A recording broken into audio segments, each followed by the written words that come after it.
从上海出来已经快半个月了，终于解除隔离了。那解除隔离的第一件事呢，就是去看一下蔚来的新车 ES7。Let's go。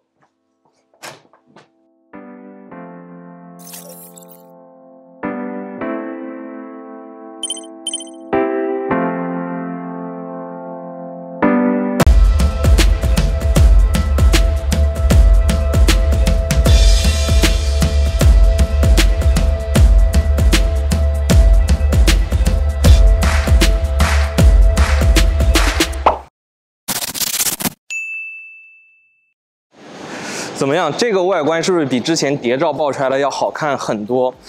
不过对于很多了解蔚来的朋友来说呢 ，ES7 可能确实没有那么多的惊喜，毕竟差不多的外观，然后像 ET7 看齐的软件和硬件，不可否认。但是呢，我实际体验下来呢 ，ES7 还是有很多值得注意的小细节。今天这个视频呢，我会分为2个部分。第一部分呢，我会带大家完整的看一下 ES7 这辆车，对比一下它跟 ET7 有什么区别，哪些地方和 ET7 是一样的，哪些地方和 ET7 不一样。在第2部分呢，我会跟大家分享一下我对 ES7 的看法。为什么蔚来出了这么多 SUV 之后呢，还要出一款 SUV？ 包括为什么 ES7 出来了之后呢，866还仍然在售。OK， 那我们现在呢就从外观看起。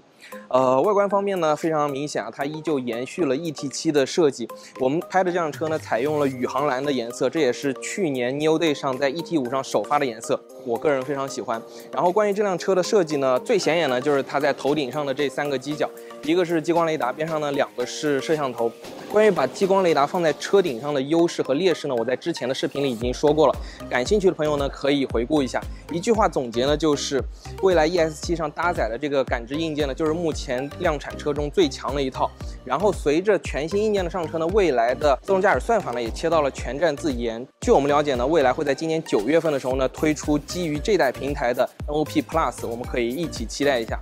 风阻方面呢，这辆车的风阻系数呢做到了 0.263 CD， 相比 ES6 的 0.28 和 0.29 呢有小幅提升。风阻系数降低带来最大的好处呢就是高速续航的提升。从工信部的数据来看呢 ，ES7 2款电池包的续航呢都有小幅提升。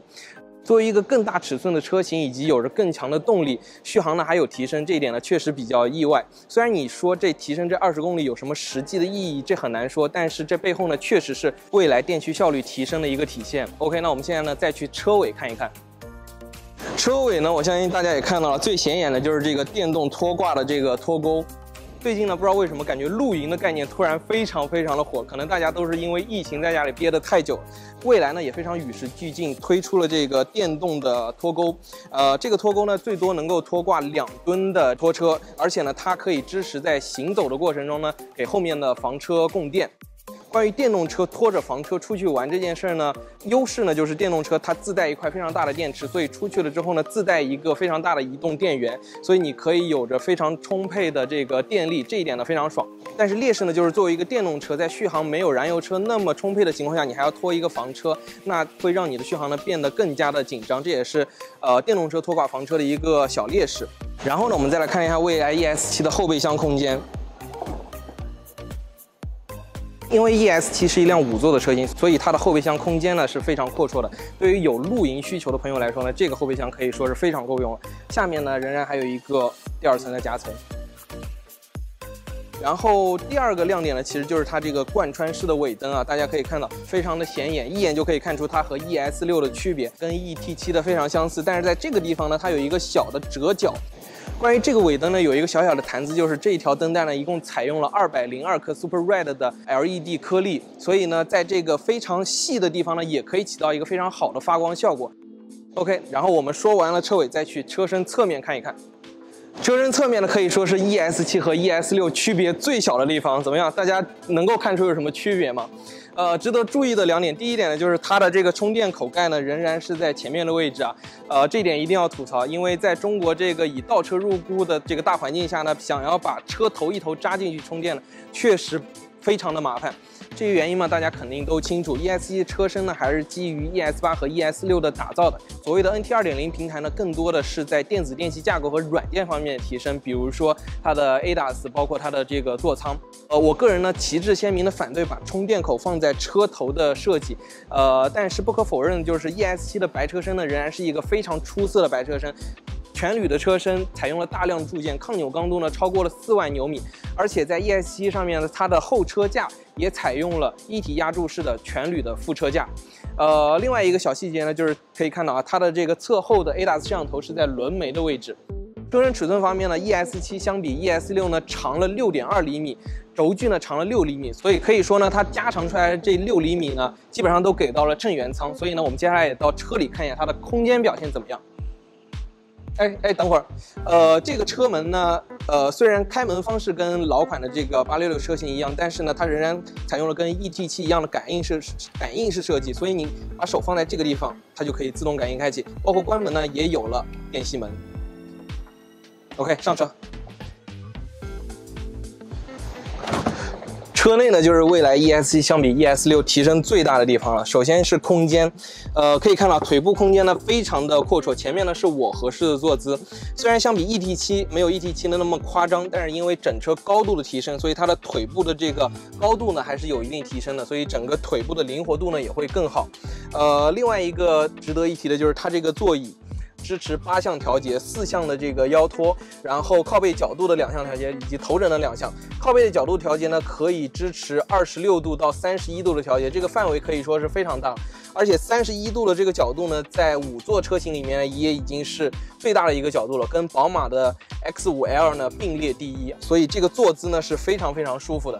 而且头部空间也可以看到非常的阔绰，配合巨大的全景天窗。除了我刚才提到的可以支持电动调节以外呢，还支持座椅加热，而且前排的这个娱乐屏幕呢仍然也是在的。我之前就非常费解，为什么到了宝马的 X5L、奔驰的 GLE 这个级别的车型非常强调豪华，但是对后排乘客的照顾呢却特别少。在 ES7 上呢，这一点确实是有补足的，无论是从座椅的舒适性上，还是从娱乐性上，都有一定的提升。OK， 那我们现在呢再到前排来看一看。内饰方面呢，这辆车的设计跟 ET7 差不多，不过呢，由于垂直高度的增加，它的这个仪表台呢，层次感呢是比 ET7 更丰富的。第一层呢是一个环抱式的氛围灯，第二层呢是一个 Crew 的藤幕，配合这个空调出风口。我们今天拍的是一辆白色的内饰，不过比较有意思的就是它的白色内饰呢，座椅是白色的，但是从这个中控这条缝往上呢，全部都是黑色的。然后包括这里呢，也采用了这个超纤绒的材质，手感呢非常的好。还有2种颜色呢，一种就是黑色，还有一种呢是棕色。